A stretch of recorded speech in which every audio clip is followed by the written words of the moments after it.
Hello guys, welcome to Basic Nursing Classes. Myself Amanpreet.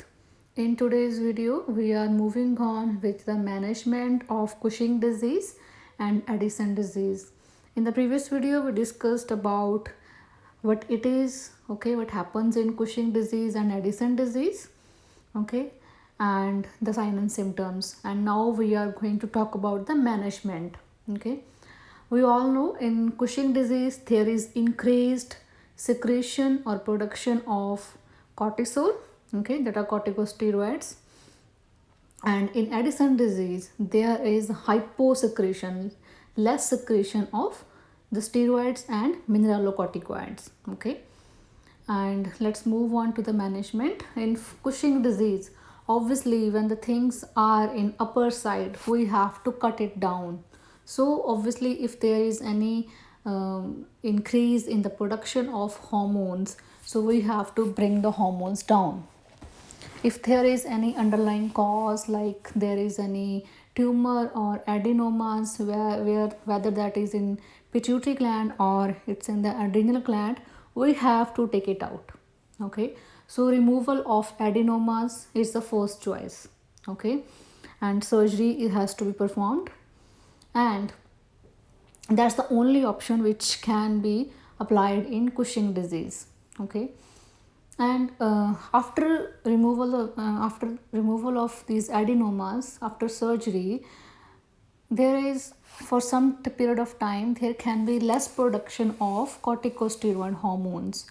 So for that time period we have to externally give these steroid hormones, okay, for some time period. It's a temporary phase, and in that phase, because we are giving externally the steroids, so we have to check for the sign and symptoms of Cushing again, okay, because there can be more dose of steroids than the required, okay. So again check for all the sign and symptoms, like because these steroids they can lead to hypertension, they can alter the metabolism, okay, they can lead to increased blood glucose levels, okay, and all the other the factors which have to be measured, okay.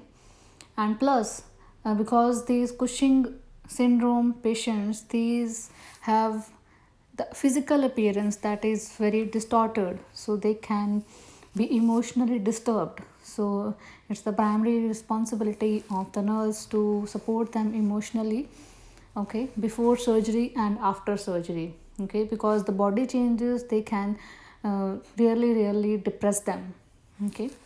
And now let's move on to Addison disease. In Addison disease, we all know there is hyposecretion of steroid hormones plus aldosterone, okay. So first obviously we have to give the steroids. So the first thing is corticosteroid therapy. We are giving the steroids like hydrocortisone, methylprednisolone, dexamethasone. So these are the main choices, okay. And obviously if we are giving these steroids, they can lead to increased hypertension and increased blood sugar levels, so we have to monitor them time to time.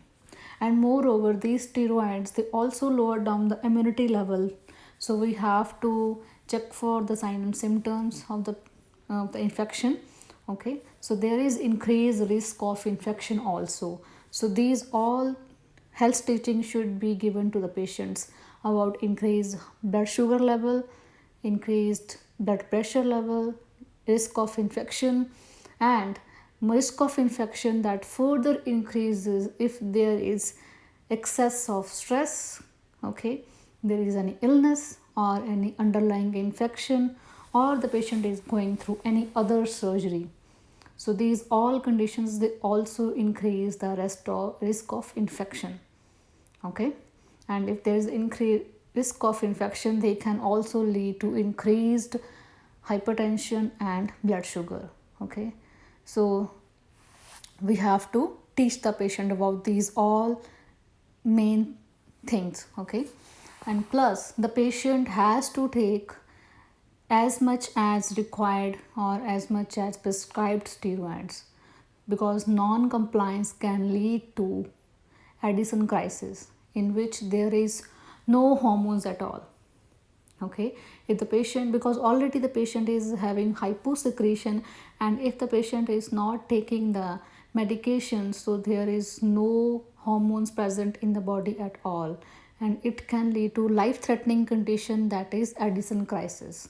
Okay, so compliance with the medication is very important. And third comes the diet.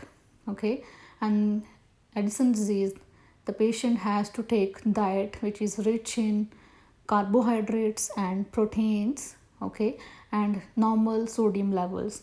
In Addison there is craving for salt, but the salt intake has to be normal, it shouldn't be in excess, because salt can also lead to hypertension.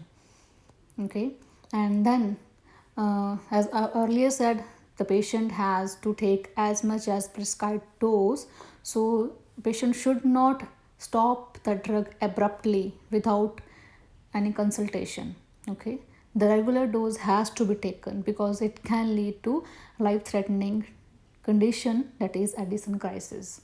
So these are the main things you have to remember in the management of Cushing disease and Addison's. I hope you will like these both videos, and it will be easy to remember if we remember them in such a way that is easy to understand.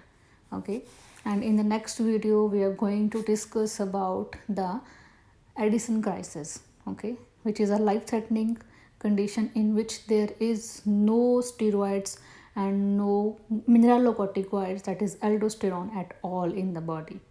Okay, so thank you, good luck.